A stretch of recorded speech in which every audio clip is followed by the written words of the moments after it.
Welcome to Dog Moms Do Business, the podcast where two lifelong friends find sisterhood in business, life, and being crazy millennial dog moms. We're your hosts, Ellen Broen and Jasmine Jonte. And today's episode is all about why are we, /millennials, so freaking crunchy. We are crunchy granola to the core. And delicious. Let's start, yes, other than describing ourselves as delicious, we should probably start by what do we mean by crunchy? What do you mean by crunchy? When I think about crunchy, it's like veering off of mainstream media, I don't even want to say pop culture because I think that's confused with social media, but I would say like mainstream ways of being, ideologies. Yeah, that's fair. I think if you'd asked me that probably a few years ago, I would have thought we were talking specifically about lifestyle and food.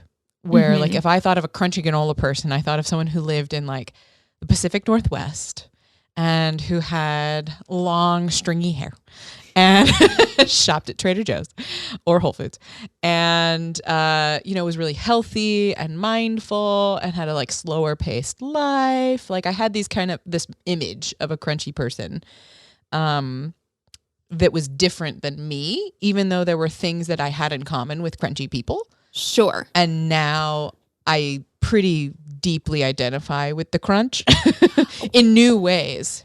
It's interesting that you said Pacific Northwest because I probably, if you'd asked me 5-10 years ago, whenever, I would have said Florida. Oh, interesting. Like, the crunchy mamas in Florida and something about how Republican they skew and like. Oh, so you associate Republicanism with crunchy? Not necessarily I don't even know if I did, but just like that side of people who you had so much freedom there. Mm-hmm. You could do whatever the hell you wanted to do. Mm-hmm. And like people who like lived off the land and homesteaded and like the stringy hair I could see, but people who just like did not follow the norm. Off the grid. Yeah. Mm-hmm. Yeah. Out of the matrix, as they say. Exactly. What is it? Red pill? Yeah. Yeah. So I want to get into like what we currently mean by crunchy and the kind of, culture behind it. And then what aspects of it do we identify with or not identify with and how that kind of has influenced or whatever your current life or your future life and even, kids, whatever you see from here. So when I think of crunchy, I feel like we got to start with food because that was how both of us got into being crunchy. And I think it literally came from crunchy granola, which is a food. Yeah, I don't know why it's associated with granola specifically. I think it's because like granola back in the day was like one of those kind of health foods that you couldn't. I don't think you could get granola at Walmart. Interesting. In like the 90s. You had to make it or something. But you had to go to a special, you had to go to health food store. Or you had, and like, so that's why I could be totally wrong. I'm just spitballing here. That's what I thought. But granola versus cereal. It's like you go with granola instead of the processed thing. Interesting. That's a theory. We'll have to check it out someday. Probably won't, but we could. But so food, when I think of crunchy, this is something we are very conscientious about. I know both of us is a resistance to purchasing processed food. That is, I feel like, I think an overarching theme within this podcast is like, why? Like, oh yeah, why are we so you and I? Why are we so crunchy personally? And why are millennials trending towards crunchiness? Like, what is it about our generation that is moving away from these mainstream things, away from what our parents have done and previous generations? And I feel like the food trend specifically in the crunch is by necessity. Like I think more people are sick today, especially in America, than ever before because of what we're eating and the like lies that were shoved down our parents' brains and mouths about how basically we could out-manufacture nature. Like we could become healthier and outsmart sugar and outsmart all these things like calories and just like drink all these processed things that have no calories because it's made of pure chemicals and aren't food to like lose weight or to be healthy or whatever. And our generation has developed so much sickness and mental sickness because of it that we're like, fuck this shit. We are going whole food diet. We're going, paleo. We're going vegan. We're going, just natural foods out of the earth rather than any of this processed stuff. Yeah, I think you're right. I think a lot of us came to Crunchy through food because of illness and disease. And I 100% agree with you. I mean, I know more and more people our age, they've always got something going on. It's rare I meet a millennial and they're like, I don't have ADHD or anxiety or depression or, PCOS or adrenal fatigue or some sort of hypothyroidism or, it's just like everybody has something. So the question is, and the people who don't usually had something and healed it. Yeah, exactly. And now they're feeling better. So I think you're totally right. And I think it's our parents, they were fed the food pyramid. They were fed so much shit from the government and media. Shit from the government around, what's okay, what's not okay, and really the food industry and the agriculture industry pushing the agenda in terms of what we actually eat it's just a big fucking PR scam.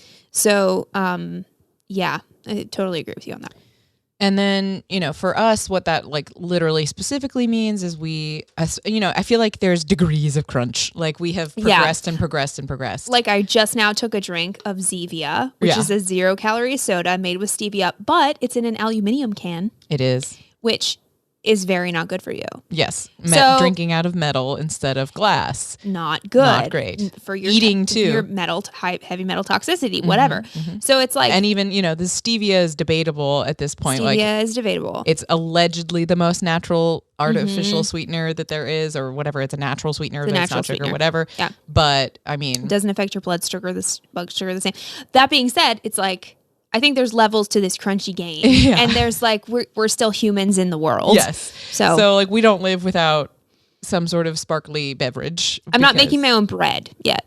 I've dabbled in it, but I'm with you. We aren't doing this habitually yet. But so like we avoid processed foods for the most part. If we do go for processed foods, we go for the expensive ones that like you can read the ingredients and know what the things are. Right. We buy largely organic most of the time.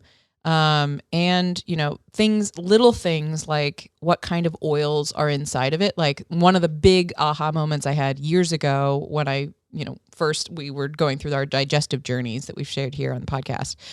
The canola oil industry is unreal. Like it's just like pure garbage. Like canola oil is just... Vegetable oil is not good either. Vegetable oil, which canola oil is this form of vegetable oil, which like, again, branding and the PR of those people were so smart to call it vegetable oil because our millennial parents are like, but it's vegetable oil. Like, and canola, like what does that even mean?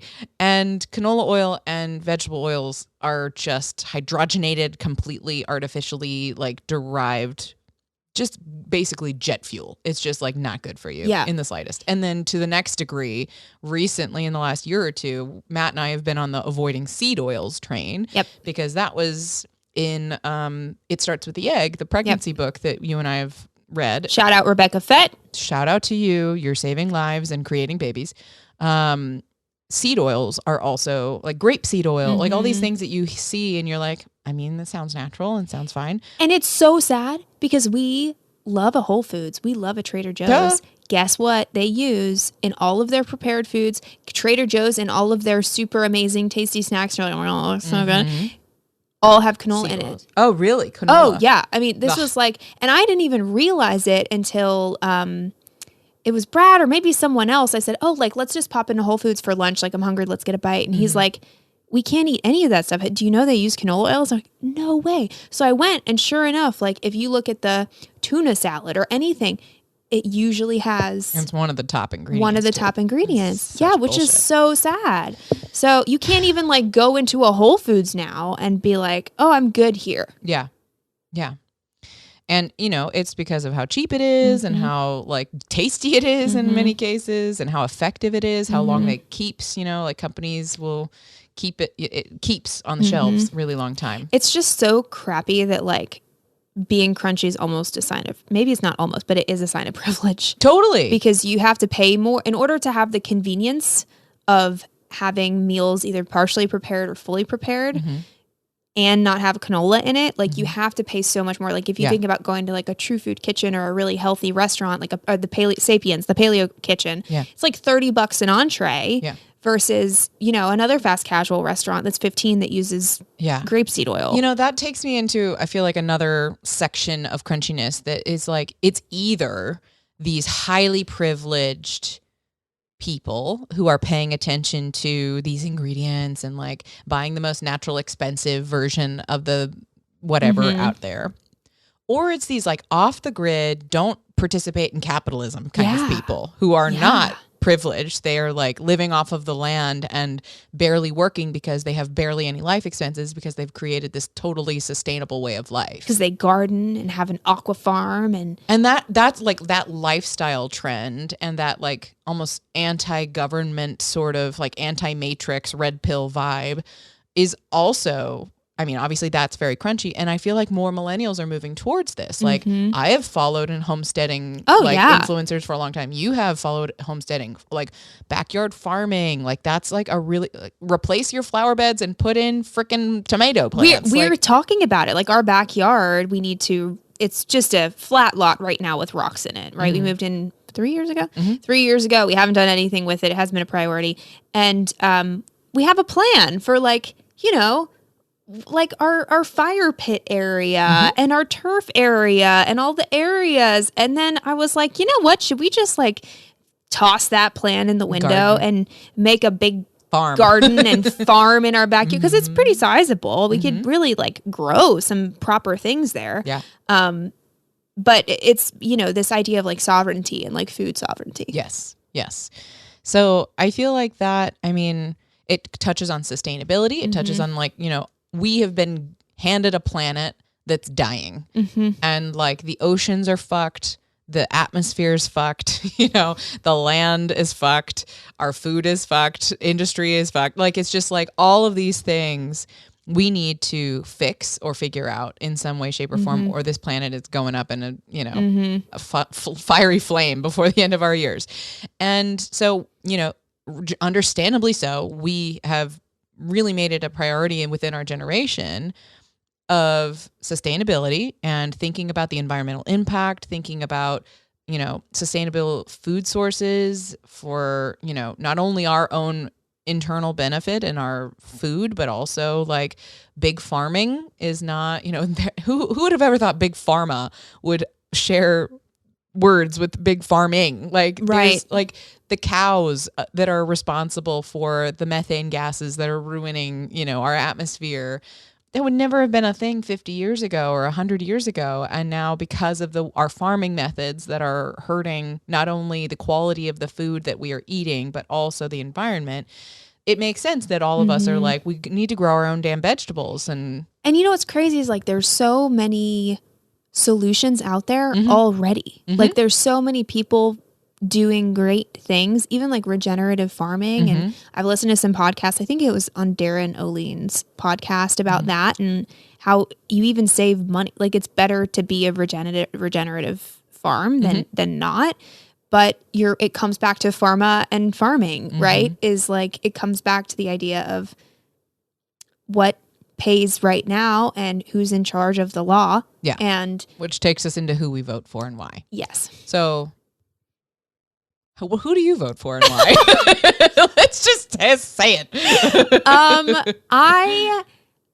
I vote mainly on, I'm like kind of one of those single issue voters. Like I don't look at a candidate whole perspective. I look at what do they stand for in some distinct lanes, which is also a very millennial thing. I feel like we are one single issue or, certain issue voters. So what are what are the things that you are like non-negotiable about? I think that women should have a right to choose what they do with their bodies. Amen. I think that diversity should be encouraged and not even encouraged. I think it's necessary for to see the country move in a positive direction. Yeah. We don't need another old ass white man as president. Yep. And I do look at their stance on education. I think that just comes from, being background. A teacher. Yeah. I mean, I'm similar. I mean, how women are viewed and their policies that they have voted on is a huge piece, obviously.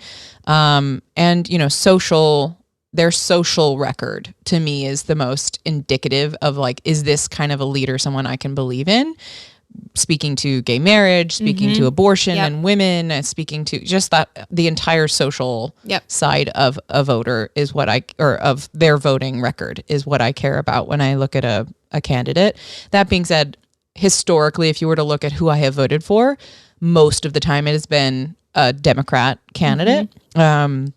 But I can point to several local elections where I chose the female candidate over the Democrat man.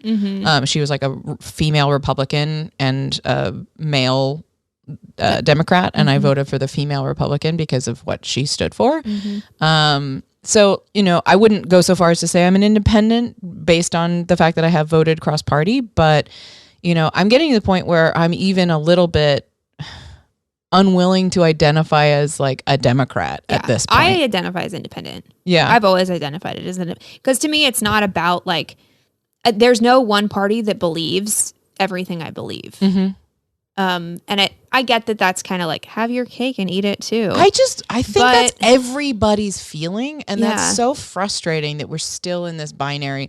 Like, have we not broken the binary on every level so far? Like, can we just stop the black and white thinking everywhere? I know. It's so frustrating. But so I would say a lot of millennials vote left, in trending. We look at the past several elections that we have been able to vote in as adults. We would definitely fall in the camp of like liberal voters.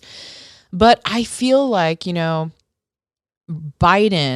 and the Biden-Trump thing, both past election and allegedly this future election, if that's what's going to fucking happen. Oh my God. Literally makes us all sick. Makes me feel sick. Like, I don't want either of them to be president. I mean, it is wild how, like, many people have told me that they are making plans to move, like, out of the country. Yeah. Like, proper, like, get the fuck out of Dodge. Yeah. Plans. I mean, as you should, if you live in a state that's been impacted by, Roe v. Wade being dropped and the abortion laws that are starting to roll out in the state the state legislations, please get the fuck out of here and protect yourself, if you are able to. I mean, that's kind of the issue is like a lot of people don't have the means to do that, and we've thought about it too, purely from just the sense of like, even if you look at, and this is kind of moving into motherhood, right? But if you look at how intertwined the healthcare system is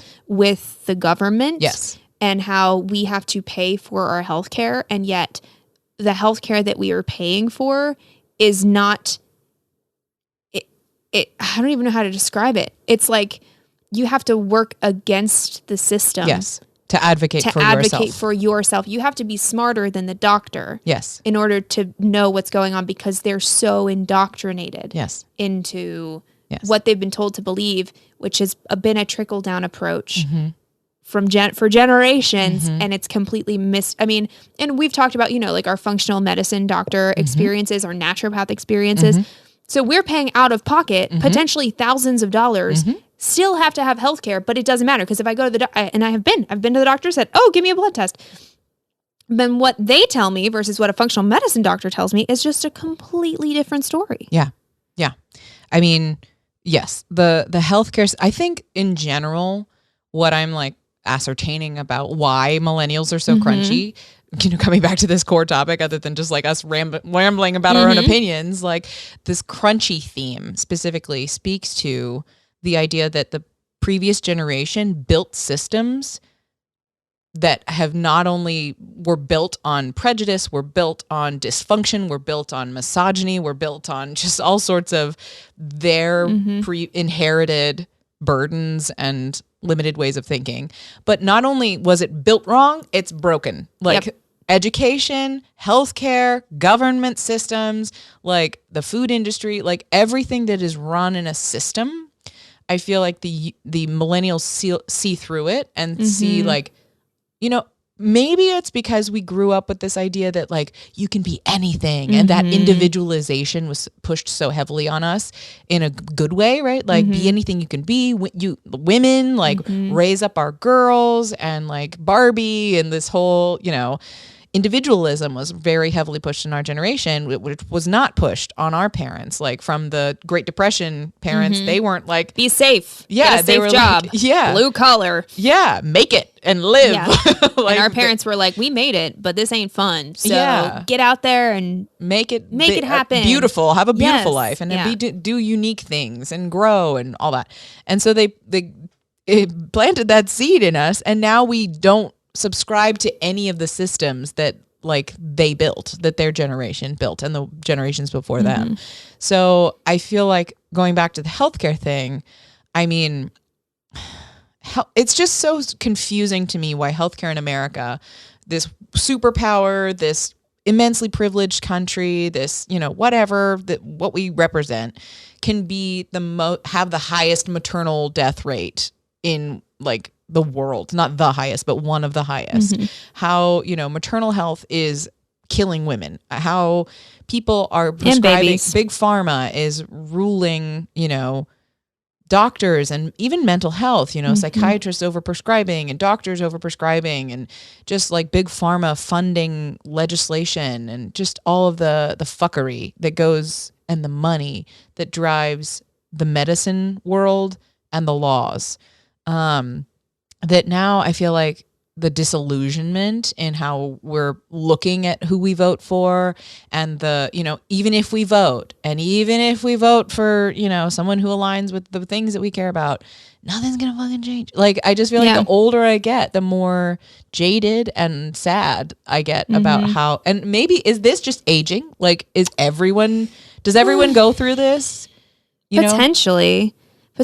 I mean, I can see the good works and the good projects, and I think that there will be a tipping point. I don't know if it'll be in our lifetime, but I do believe there'll be a tipping point. Like, for instance, there's this project, I can't remember the name of it, where they take trash from the rivers and the sewers and the drain. I think it's somewhere in Asia. I want to say like the Philippines or Thailand, something like that. And they have this process to turn it into luxury lawn furniture. Oh, hell yeah. And it's like these like beautiful, sustainable chairs that just like they're artwork, you know, like they're amazing.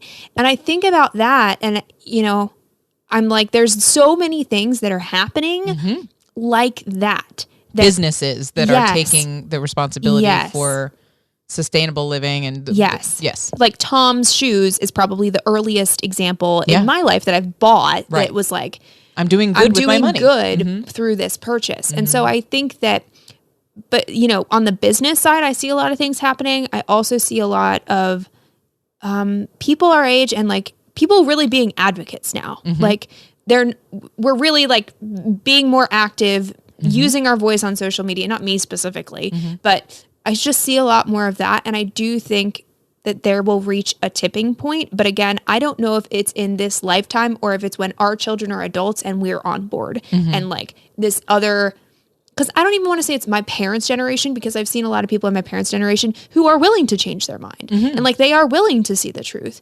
It's just so foreign to them to even think like that. Like, you know, we've talked about it, like trying to get our parents to stop using canola oil. You know, it's like you have to like give them. They have cooked their entire lives using that thing. They're like, what could I possibly use instead? This is bad for me. I'm fine, you know? Yeah. So I think, I think there's a tipping point. I just don't know how soon. And I mean, for us specifically, my parents are educators. Yours is in the food industry and in the hospital world. Industry. Yeah. And so like even our families are super indoctrinated by the systems that have, that we're a part of.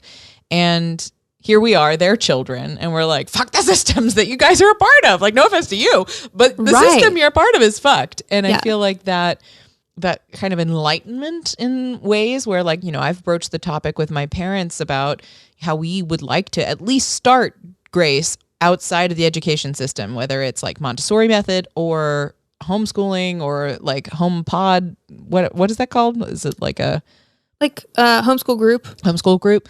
We're looking at the untraditional routes for her education very much intentionally. And my parents, to their credit, are very much on board given the shit that they have been through and seen in the education system. And I'm sure your mom has a lot to say about the healthcare system being on the inside of it. I mean, she was a NICU nurse. There you go. And so she knows, kind of how things can go downhill, but with a conversation and a little bit of education and connecting with her prior experience about being a mother and birth, she's open to the idea of not your traditional in-hospital, in stirrups, with getting an episiotomy, cascade of interventions kind of birth. Yes. So, and then my dad as well, like dad is a chef by trade. But if you speak to him about food quality and like why it is better to buy wild caught or why it fish or why it is better to get grass-fed beef or organic vegetables, he can figure it out and get on board. I think the difference is like they didn't think to question it. Right. Right. And I don't know where we got this idea of like we get to question everything. Yeah. I mean, I think we had to develop this like level of mistrust for the systems, for the information that we were receiving through the media. Because you think about historically, if we were to do like real research on the impact of radio to then TV to then what was next after that? I guess the internet, on a family computer to then now phones in everyone's pockets, and social media, like that whole evolution of technology.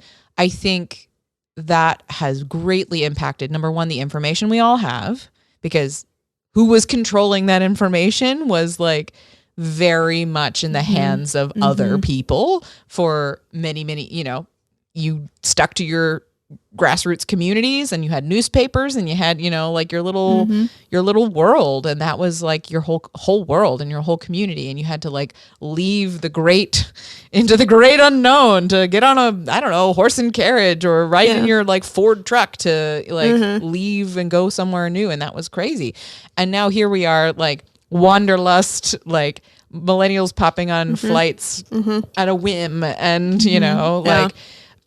the whole world is at our fingertips. So all this to say, like, we have way more information. We've like conspiracy documentaries. I was just thinking about that. The number of like Netflix documentaries that have come out since we became adults and like of the age that we could make documentaries. Now, I don't know if all these documentarians are millennials. They're not all millennials. But the fact that there's now a lot more ideal viewers out there who are ready to witness it. Yeah. And, like when I have these debates with my parents about this stuff, like they'll be like, well, who funded that documentary? And I'll be like, well, who funds your news? Like who funds your whatever? Like the source of your information. If we're going to ask that question of me, then ask that question of you and trace that back. Because yes, I will say money drives the entire conversation. Yep. Everything that we're talking about is about money in some way, shape, or form. And who is funding what and for what purpose and to what agenda and to what end. And, for all the shit that Elon Musk gets for being who he is, like he's putting the money where his mouth is and funding like technologies and things that are furthering the spoken goals of our whole generation of like sustainability and like, changing the automobile industry and changing space travel and changing all these different things. And, I feel like our parents are still mainstream media believers. Fox News. Yeah, I mean, Fox News or even MSNBC, CBS, like whatever, CNN. All of them. Like, all of them are funded by people. And what's interesting is like, I think about this sometimes in relationship to the UK, because whenever I go back over, my cousins will say things that about America that to them is a fact. And they're confused why, like, I've never heard of it. Like the first time I was at dinner with them, I was, I don't know, 23. And they were like, well, yeah, I mean, your government did 9/11. Yeah. But like they said it like so matter of fact. And I was like, what? Like it was complete. I was 23. Like it had happened over a decade ago. And then I started to think about it and I was like, you know what? Like that actually might make some sense. Like I could actually see now, you see like beyond the powers that be and you're like, oh, okay. Now I don't know. I don't really actually know where I stand on that on the full side, but like it must be like, I imagine like people who live in Russia, like over the course of the last many decades went from like this superpower who was on the right side of history to where they are now and how much, the government has influenced the shielding that they have had and like the destruction that's happening to the culture within to these poor people and how they think life is or should be based on these like regimes. And not to say, I'm not in the whole like America's and fascist, blah, blah, blah.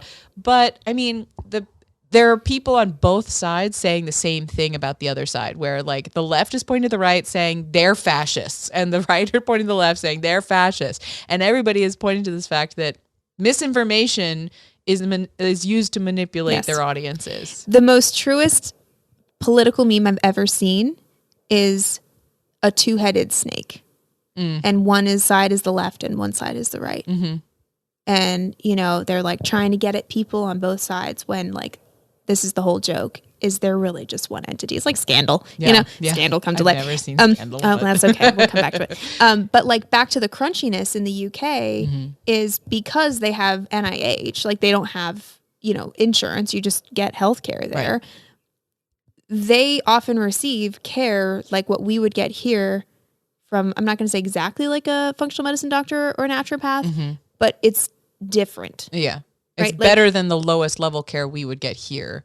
Yes. Like it's different. Like the fact that midwives do a lot of the birth there. Like it's not automatically assumed you go to an OBGYN. Right. Midwives will go to your home and it's still like my mom was telling me because, I was born in 1990. She gave birth in the UK twice. And she said, it was under the government. She had the midwife come to her house for like 6 to 8 weeks to check in on her. It was like part of the care model, full stop. Yeah. Like, so it is wild to see that side of it. And then also just like the crunchy side, because the UK, they definitely have their fair share of processed foods. Sure. But I think that unprocessed foods just feel more accessible. Like you don't have to be living in a city center to get to the health food store. Like you can live elsewhere and still have access to that.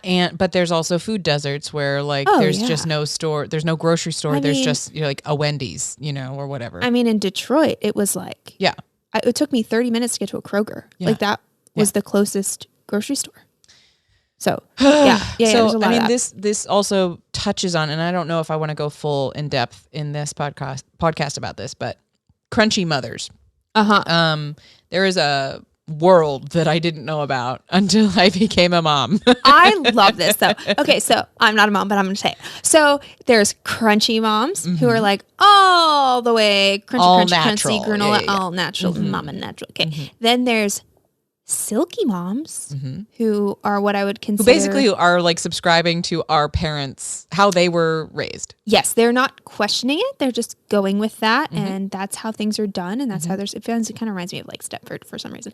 And then I wouldn't say it's Stepford, it's literally just like they don't read ingredient labels necessarily, or they haven't done research. The things that come to my mind when I think of a silky mom are people who let their children eat, a grocery store cake for their first birthday. Yeah. They go out and buy a cake for their first birthday because you got to introduce them to cake somehow, some way. And like they go and buy a grocery store cake or even from a bakery and they get them a cake and they eat sugar like by that age. Or They watch television, like from birth, like that whole Baby Einstein movement, and the Miss, what's her name? Miss Rachel. Miss Rachel on YouTube. Like they believe that there are educational programming that is going to help their child grow. There's, if the child is teething, they give them baby Tylenol, and they give them these kind of the things that we were raised on that, worked all right for us. All of those things fall in what would be called a silky mom. Yeah. Whereas in contrast, a crunchy mom, no sugar is provided. Like you use dates if you're going to sweeten something, or, cloth diapers instead of disposable diapers. They eat all natural homemade food. They don't take any medications that are like, filled with, number one, like those fake colors, like red dyes or anything like that. I mean, there's tons of research on the impact of red dyes on children. So I hope if you take nothing else from this podcast, don't give red Tylenol to your children, please, ever. They have Tylenol without the dyes in them, so it's out there. But, even just like medications, they would prefer the homeopathy route, or like just like giving them, I don't know. An essential oil or a garlic bulb smashed up and put into oil or something. I don't know. Like you could go that far, or you could just, there are like kind of more homeopathic medicines, quote unquote, out there that are not medication. And then there's in the middle, which is Scrunchy. Yeah. And Scrunchy's, it feels like a little combo of each. Like when you say like the 1-year-old birthday cake, I would actually put no sugar at all in the Crunchy category. And I would put like dates and like maple syrup. Like a birthday cake with sugar in it in Scrunchy, but like the rest of the time they don't have sugar. Right. So like special occasion sugar. Yeah. But not like, whereas Silky is like, how much sugar do you want, baby? Yeah. I literally was at a park the other day with Grace, and there was a child's birthday party. They looked like they were turning maybe 4 or 5, and ton of kids there. And the food that was on the picnic table was a sheet cake from a grocery store, Cheetos, candies, potato chips. Let's see. I'm forgetting a bunch of like sugary things. Like Swedish literally fish. Sugar and processed snack foods. And that was the only food on the table. That would be Silky.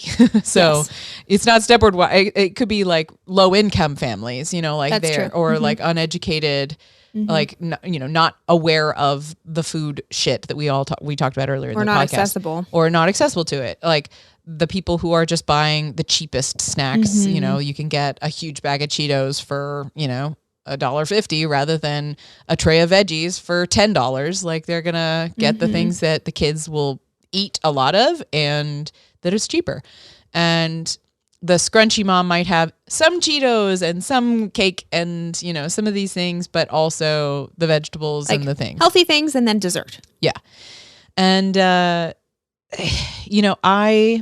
have had a journey of figuring out what kind of mom I am, right? Like, I don't think I ever thought that I would be a Silky mom. Like, I don't think that, like, I've gone too far down the rabbit hole to assume that I would be a Silky mom. And granted, I didn't know what a Silky mom was until I gave birth and someone told me what the terms were. But so I didn't fall in that category. I knew just by nature of my relationship to the food industry. But, Matt has had a personal revolution in the last several years since we've gotten married. I would say it's been after we've gotten married that he has turned into almost a different person. So beware, everybody. Like, you can marry someone and they'll just like totally evolve in the moment that like you think, okay, I know this person, we're locked in, and then who are you again? So like I've had to come to terms with like Matt is a new human being in the last several years. And now as parents, like we have had quite a revolution of like, oh, like we're not the same people that we used to be. We know that about ourselves internally, but like the decisions that we're now making and implementing for our child is reinforcing this idea that we are like these new human beings. And so Matt, I would say, is pretty full on crunch. Like, which if I had like even been near this conversation, Matt would have been a Silky guy, like probably 5 years ago, where, food labels didn't mean that much to him. Like, he was all about fitness, and he would take any supplement under the sun that would help him achieve his fitness goals. And, creatine and whey. Yeah. And he's like, anything to gain weight. He'd pound like Oreos and like chips and like whatever it took, anything that had calories, like, qualified. And he just wanted to gain weight and gain muscle, and that was his focus. He did not pay attention to the ingredients or like the quality or whatever. And all this medicine stuff, like, he's a pretty healthy guy. Again, privilege speaks to his healthcare experience throughout life. Like, he didn't have to deal with a lot of like health issues, so his relationship to medicine was like, I avoid going to the doctor at all costs, but once I go to the doctor, I fully trust what they're going to tell me to do. Yep. And, the journey that I went through my birth and postpartum, and the level of fuckery that went into the like care that I received, the recommendations I received, just in general, pregnancy, you get some real that could be weird, a whole fucking episode. That could be a whole podcast. Literally. I mean, I will say this here. I've said this before, but I will reiterate, like, one of my OBs early on in my pregnancy, when I got pregnant and I was in New York for the summer, the first OB I went to just be like confirming I'm pregnant and getting my first ultrasound, who was not going to end up being my real OB. I was gaining weight rapidly, and I noticed it, and I commented on it to the OB. And which, you're not even supposed to gain any weight in your first trimester. Right. I mean, not really. And I said, I have gained 20 something pounds in 2 months, and it's concerning to me. So what should I do? Like, I was like, maybe it's my habits or something. And right. Number one, that is a very obvious indicator of preeclampsia or some sort of blood related issue that should have been investigated immediately, but was not. And granted, this was a male OB, and my OB I ended up with is a male OB. So this is not just like condemning all male OBs. But this guy was just your stereotypical, doesn't listen to women, white, privileged asshole OB. Really indoctrinated in the system. And so not only did he not ask any questions or get curious or say, maybe we should look into this and do some testing or something like that. I said, what should I do? And he's like, the same way that you always watch your weight, just eat more celery. While I'm growing a child and need all the nutrients, and my body is being zapped of nutrients, which is all feeding my baby, you want me to go eat less water, eat less calories, water, vegetable. Eat more celery, was his message to me. And I think I was furious for months after that. Like, I was just I was like, I'm changing, I'm here in New York for a few months. I'm going to change to this woman. I went to a woman OB and told her I was having pelvic floor pain. And she looked at me like, I've never heard of that. I've never heard of pregnant women having pelvic floor pain. And I was like, there's a baby on my pelvic floor. What do you mean? What? So anyway, all this to say, I don't know why I went on this tangent, but so. And you know what? Here, one thing I want to add. Yes. Is I don't remember the study. I don't remember the statistics. I just heard it on the Down to Birth podcast. And I remember the general phrase, which is that when asked, why are you going into obstetrics? Residents reply, because I want to do surgery. That's a big indicator for why people are choosing this profession, and it's because they want to do surgery. What is the surgery? C-sections? Cesarean sections. And, oh my God. And then if you think about hospitals with education, like someone could like watch a few and then. Yeah. Oh my God. That makes me so mad. So all this to say, due to personal experience and then just, the building up of my life experience towards healthcare, Matt and I have had a number of conversations about, how do we trust doctors with my pregnancy, my birth, my postpartum care, and Grace? Like, to what level do we subscribe to the American Pediatrics Association's recommendations? To what level do we believe in these, CDC guidelines about pregnant women? Like, to what degree do we believe anything that we're told, And the answer is not much. Not much. Like, we research the bejesus out of everything. And I feel like that, you know, in terms of the crunchy people, like on every side of this conversation, whether you're crunchy or silky, there can be people who operate inside of it just because it's the world that they were born into and they don't question it, right? Like there are crunchy people out there who just were born into crunchy families and don't research. My friend Allie. Yeah, like that's just how they were raised. They were born eating from their yard and they don't go to the doctor or whatever, and they don't believe in medicine stuff. And that, you know, before COVID, you know, we had this whole anti-vaxxer like drama, right? Like there was just like so much politicization about, you know, anti-vaxxers and how they were endangering other children, and like how polio was going to come back because these anti-vaxxers are so, you know, selfish and they're whatever. And now, I mean, there's again whole other podcast on COVID and the impact of mistrust in my personal life and how I look at the government, how I look at the media, how I look at vaccines, how I look at all of it because of what happened during COVID. But so now in this post-COVID era, you don't hear about anti-vaxxers like anymore, even though anti-vaxxer then became like the anti-COVID vaccine people, right? Like those were the anti-vaxxers, not the people vaccinating or not vaccinating their children. And now we're not even talking about it anymore. It's like we're in this world where the COVID has passed. We look back at the, you know, what was it called? The lockdowns and the pushing of the vaccines. And now the people who are dealing with long COVID, both from the disease and from the shots, and like the lasting health impacts and world impacts and cultural impacts and economic impacts and all the shit that we are now dealing with in the wake of all of it. And nobody knows what to say. Cause like the people who were the conspiracists, like, you know, and like the people who were blocked on Twitter for misinformation, and the people who were shouting from the rooftops, like, don't take the vaccine, like it can be dangerous if you X, Y, and Z, were blocked and told they were crazy. And then turns out a lot of them were telling the truth, like scientists, doctors, like nurses, women, people were saying these things. And then on the other side, you know, there was just like, do the right thing and take the vaccine and follow the government and blah, blah, blah. And the people who did all those things and who were like screaming down our throats to just like do the right thing and get vaccinated and locked down are now realizing some of them shouldn't have gotten that vaccine. Some of them lost jobs and lost resources and, you know, well-being because of the way the government handled it. So all this to say, I have a lot of thoughts and feelings and opinions that I don't know if I want to make public about COVID because nobody's talking about it. I know. Nobody talks about it.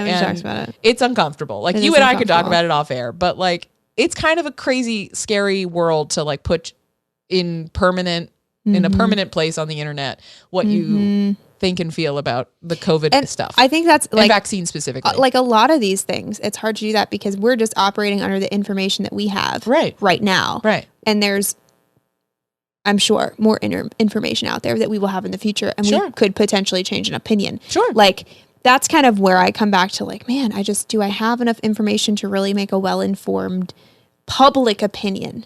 And that goes back to, again, you know, coming back to this crunchy thing and the whole mistrust of the system. Like we have, just like in the healthcare world, just like in food, just like in all these separate pieces, like we feel like we need to know more than the professionals. And we need to go in with our own information before we take into consideration the recommendation of, you know, for going back to children, like the pediatrician. Like we did a lot of research on like pediatricians and what they stand for and what they recommend and what they believe in. We asked a lot of parents in the local area about like their experiences. We read books about vaccines and medicines and things that, you know, babies will have to give our babies. And I mean, it's crazy. It's hard to stay like non-judgmental when I think about, you know, silky, scrunchy, crunchy, because I think when you start on the silky side, it's hard for me to imagine people who are silky that are also informed. Like if you're actually well informed on both sides, I don't understand why, you know, like if you understood like the risks to you, like, let's go back to like birth. Like, if you understood the risks of like the true risks of C-section for you and for your baby and the long-term effects of that, like, why would you volunteer to have an elective C-section if you had the choice not, meaning it wasn't an emergent thing, like a true reason to do that? Like, why would you? Like, but it's like you may be informed in some areas that inform your crunchiness in some, you know, and or non-judgmentalness in some areas. But in other areas, it's like, you know, I know some moms who got elective C-sections, and it's because of the fear that was imbued in them as a, you know, older mom or a high risk mom or whatever, that their doctors put in them of like, it would be safer for you and baby to do this. Well, that's what I'm saying, is they're just informed by a doctor. Right. They haven't chosen to inform themselves outside of just that immediate person. Right. So that's why I'm like, it's hard to, I mean, I can totally be, it's easy for me to be non-judgmental for the person who's not informed and doesn't have the privilege to be informed. Like 100,000%, like, you know. But then I just think about women who could have, who just, or who choose to just turn a blind eye. Like, you know, like I mean, I've had women say to me before, like, you know, like, I don't want to hear about that home birth shit. Like, because to them, like, it's almost like they don't want to have the responsibility of being informed and having to make a harder choice. It is. It's it can feel that way. It's conflicting, right? If you think about the vax too, it's like, if you really look at all of the research and all of the evidence, it's a lot easier to just have the government make the decision for you. Yeah. And go along. Yeah. Yeah. So I think that's a lot of reason why we're crunchy as millennials, is because for whatever reason, in one area of crunchiness, we like had to look at it. And once you see it somewhere, you know, and you see it everywhere. Yeah. So I just, you know, come back to the question, like, why are we the way we are? The thing that I'm left with is because we are the generation that wanted to be the change, right? In a lot of the ways, like, I feel like Gen Z's personal mission is like on the diversity side of things, on like the socialization, like the radical acceptance of people and who they are. I think has been the stand of like almost like Gen on Z the individual level. And then, you know, the millennial, we've had a lot of social growth in terms of LGBTQ community, women, those things. I mean, granted, a lot of women stuff is kind of taking 10 steps back and probably LGBTQ plus as well, like the trans community, all of that's probably directly impacted by this Roe v. Wade, 100%. Like Trump era shit. But so, you know, we see the flaws of the previous generation that we want to change. And, you know, I'm really interested to see what more rabbit holes there are to just like find it as we get older and as we become not like seasoned mothers and grandmothers and like elder professionals and all that kind of stuff. Like, what other systems are going to crumble like in our lifetime and what they'll be replaced with. Cause like, that's the issue I think at hand, is like, you can't burn down the government. The problem, but you don't know how to fix it. Yeah. And I think it's like important to also realize, if our parents' generation hadn't found a way to stabilize, we wouldn't have this privilege of looking at systems. Sure. And if we weren't the kinds of people who looked at systems and found distrust, there wouldn't, like the Gen Z, this next population, they wouldn't be able to take it as far as they, you know. So there's sometimes like Gen Zers will complain about millennials, and I'm just like, hey, now, like, we've debunked a lot of shit for you. We've opened a lot of doors. The whole mental health world is because of millennials. Like, the reason Gen Z is all about like trauma informed like worlds is because of trauma and had to freaking overcome the trauma. Millennials mental health. I think we carry the torch for the mental health movement of like embracing and accepting and treating and healing mental health shit that our parents, like, none of our parents went to therapy. None of our parents did all that kind of shit. And we are going to be the generation of self-care and, you know, embracing neurodivergence and all of that. Which of itself is a gift to society. And, you know, this distrust of the systems. But I'm just very, very, very curious to see, you know, if the whole thing is individualized and red pill and get out of the matrix and just go live on your farm and fuck capitalism and fuck the government and fuck healthcare and all these things. Like, what then, you know? Like, yeah, I come back to the idea of like, that would be really nice if you didn't give a shit about other people. But then we just form communes? I don't know. I mean, like, even if you just form communes, like, is that helping on the scale that you could? Exactly. Yeah. Like, I don't know if that's, I mean, maybe it's an answer for a moment or for a season, but like long term. Yeah. And any efforts to re-educate and make, you know, I think of the fact that Marianne Williamson was on the podium for like a debate, a presidential debate. Like that would never, ever, ever have happened. Like Louise Hay never had a chance to run for president, even though like I'd fucking vote for her. Yeah. You know, you think about there is change occurring with who can get on the platform for presidential elections, but who wins is still so entrenched in the old way that I'm curious, like, to see how slow the government and the policymakers and everything and just the money and everything, how long it'll take for real change to happen from within the government and like the electorate, the people we elect, you know, and who can, the fact that Marianne Williams could afford to be at that level is a new thing, because like the fact that it takes money to get to that level. So anyway, lots of more questions than answers. More questions than answers, but I think we kind of rounded it out with why we think millennials are so crunchy and why, you know, I'm freaking proud to be a millennial. Me too. And I'm proud to have come around to